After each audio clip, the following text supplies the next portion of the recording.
समस्त को नमस्कार। मु सरोज कुमार स्वाई भारतीय जनता पार्टी कार्यकर्ता एवं नियाली छात्र युव विकास परिषद मुख्य उपदेष्टा। देखंतु आज होची पवित्र विजया दशमी उत्सव।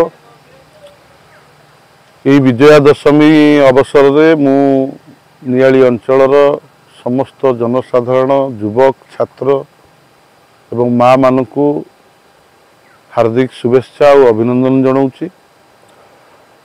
आज होची विश्वर सर्वबृहत बेसरकारी संगठन राष्ट्रीय स्वयंसेवक संघ आरएसएस रो मध्य प्रतिष्ठा दिवस।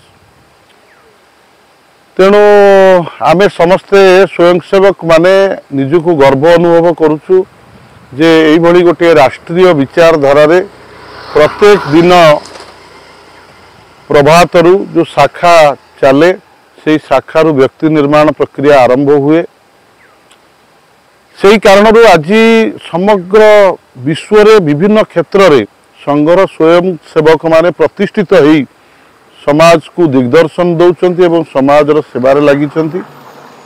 आई जो शारदीय पर्व अच्छी पार्वणर समय जगत जननी माँ शारदा समस्त को भलरे रखंतु, सुख शांति और समृद्धि रखंतु एवं समस्त भितर आमर नियालीर मान्यवर विधायक छवि मल्लिक महोदय जनसाधारण को जो जनसाधारण पाखर जो अपेक्षा रखिंट सी शुभेच्छा जनईकरी कहते नियाली रे केमती शांति सबुबेल बजाय थाऊ एवं नियाली गोटे भाईचारार नियाली रे वातावरण तैयारी हो।